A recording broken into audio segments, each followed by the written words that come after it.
Hello students, I hope you are safe and sound and at your homes. So please stay at home and be protected from COVID-19 pandemic. So before summer vacations, we ended with we had started with the animal kingdom and we had completed with the phylum Porifera.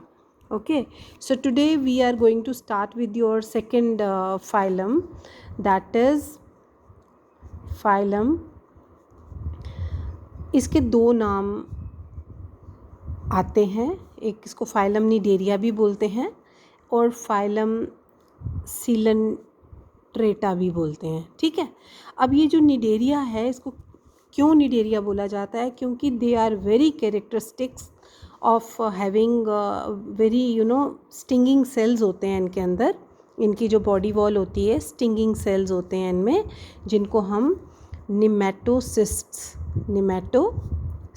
कहते हैं. ठीक है, ये जो nematocyst होते हैं ये बहुत ही इम्पॉर्टेंट ऑर्गन्स होते हैं इनमें, जो कि इनकी बॉडी वॉल पे होंगे कि जैसे ही ये ऑर्गन्स ऑफ डिफेंस भी हैं. जैसे कोई भी एनिमल आएगा इनकी विसिनिटी में तो ये मतलब बहुत ही ब्यूटीफुली इनमें ना किसी थ्रेड जैसा ये इस तरीके का एक स्ट्रक्चर रहता है और ये थ्रेड जैसा होता है. जैसे ही इनको लगता है कि हमें आगे पीछे कोई ख़तरा आता है, क्योंकि ये बहुत ही इम्पॉर्टेंट इनके ऑर्गन्स होते हैं. ठीक है, यहाँ पे न्यूक्लियस रहता है. ठीक है, ये रिट्रैक्टाइल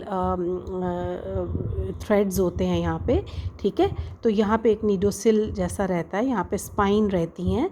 ठीक है, जैसे ही इनको कोई ख़तरा होता है तो ये ना या तो उस प्रे को, जो शिकार इधर आता है, मतलब खाने के लिए भी यूज़ कर सकते हैं ना, तो ये इसको ऐसे करके लपेट लेंगे. मतलब वॉल्वेंट है या एक यहाँ पे ना एक चिपकने वाला पदार्थ भी ये निकालते हैं जिसे हम एग्लूटिनिन कहते हैं.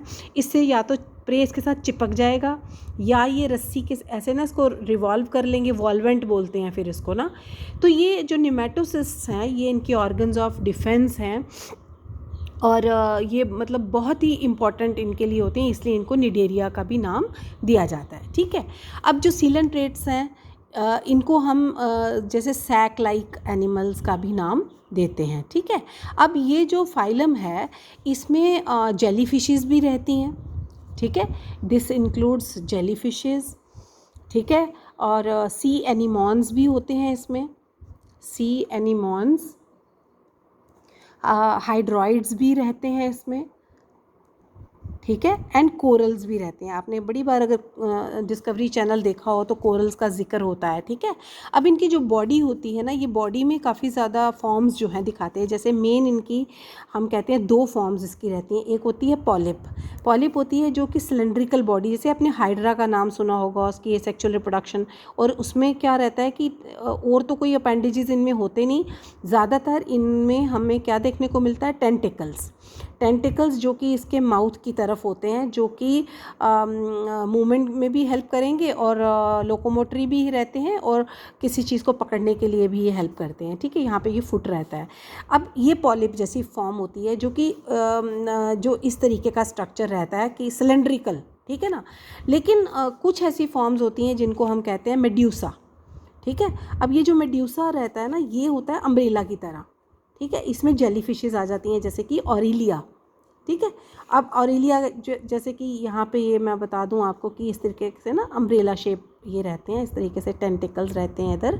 ठीक है, और यहाँ पे इसके गोनेड्स या इनके जो आर्म्स रहती हैं, यहाँ पे इस तरीके के स्ट्रक्चर्स जो हैं ये रहते हैं. ठीक है, तो ये आपने कुछ चीज़ें जो है ये याद रखनी है कि या तो इनकी बॉडी जो है वो ऐसे सिलेंड्रिकल रहती है या इनकी अम्ब्रेला शेप रहती है. अब ये जो फॉर्म्स है ना, ये अपने लाइफ साइकिल में अल्टरनेट करती हैं विद वन अनदर, अल्टरनेट करती हैं. ठीक है, अब अल्टरनेट का मतलब है कि पहले ये वाली फॉर्म का बर्थ अगर हुआ तो इसके बाद ये वाली फॉर्म का बर्थ होगा, उसके बाद ये वाली फॉर्म का बर्थ होता है.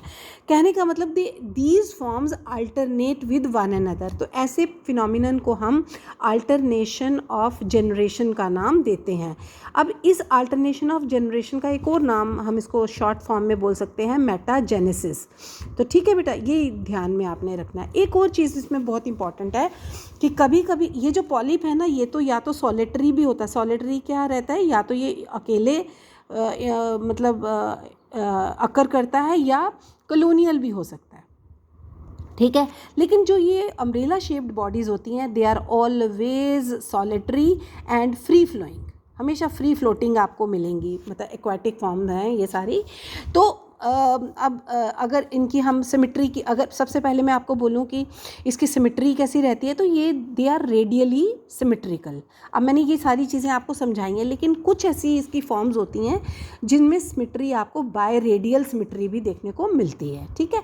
अब सबसे बड़ी बात कि इनकी जो पूरी बॉडी है ये 2 जर्म लेयर से बनती है, 2 जर्म लेयर्स जो हैं इनको बना, जैसे कि एक्टोडर्म एंड, ये मैं सब चीज़ें आपको समझा चुकी हूँ, जर्म लेयर्स क्या हैं और ये सब मैंने आपको बताया, इसीलिए बताया था कि अब आपको मुश्किल ना हो, ठीक है।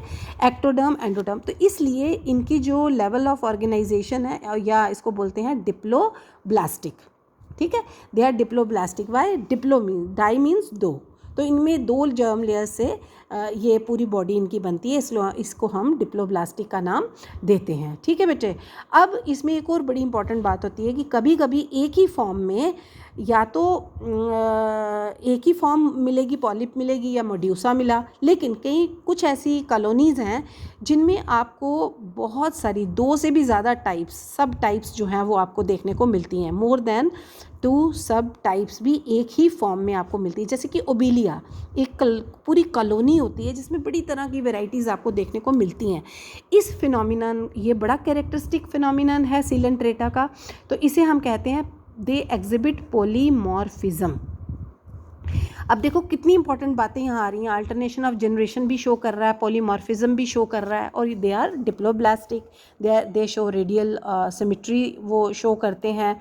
तो इसलिए और हाँ, एक और बड़ी बात आपको याद होगा कि पॉरीफेरा में क्या रहता था, सेलुलर लेवल ऑफ ऑर्गेनाइजेशन, तो ये तो ऑब्वियस सी बात है कि डिप्लोब्लास्टिक है, तो ये शो कर रहे हैं टिश्यू लेवल ऑफ ऑर्गेनाइजेशन। अब टिश्यू लेवल ऑफ ऑर्गेनाइजेशन का मतलब है कि टिश्यूज़ तो बनते हैं, सेल्स यूनाइट करके टिश्यूज़ तो बनाते हैं, but they do not form organ, और ऑर्गन नहीं बनाते और ऑर्गन सिस्टम भी ये नहीं बनाते, ठीक है। अब इनमें कुछ इस तरीके के और तो अपेंडेजेस होते नहीं, हेड इनमें होता नहीं, तो अब इनकी जो ज़्यादातर आपको देखने को मिलेंगे टेंटिकल्स। अब जैसे ऑरिलिया की मैंने बोला ना, ये भी टेंटिकल्स हैं, ये भी टेंटिकल्स हैं, तो टेंटिकल्स जो हैं ये ज़्यादातर अपेंडेजेस जो हैं वो देखने को मिलती हैं। एक और बड़ी बात कि जो कोरल्स में इनका जो स्केलेटन होता है वो किससे बना होता है, कैल्शियम कार्बोनेट, ठीक है, कैल्शियम कार्बोनेट। तो इसलिए ये अब मैं आपको कल ही मैंने इसके नोट्स बनाए हैं, वो भी मैं आपको सेंड कर रही हूँ, लेकिन फिर भी कोई प्रॉब्लम आए, इनमें 3 क्लासेस रहती हैं, जैसे कि हाइड्रोजोआ में हाइड्रा की एग्जाम्पल आपने याद रखनी है, और इसमें ओबेलिया की भी एग्जाम्पल आप दे सकते हैं। दूसरी इसमें क्लास आती है स्काइफोजोआ, जिसमें आपने ऑरिलिया का नाम याद रखना है, और तीसरी आ जाती है इसमें एंथोजोआ में आपने सी कोरल को याद रखना है, सी कोरल, ठीक है बेटे, कोरल का मैंने नाम लिया ना। तो ये जो चीज़ें आपको समझ में नहीं आएंगी आप मेरे को कभी भी पूछ सकते हो, मैं नोट्स भी आपको सेंड कर रही हूँ, तो आपको मैंने नोट्स बना भी दिए और ये समझा भी दिया, तो प्लीज़ कोई भी प्रॉब्लम हो किसी भी समय मुझे आप कॉल कर सकते हैं। ओके बेटा, टेक केयर।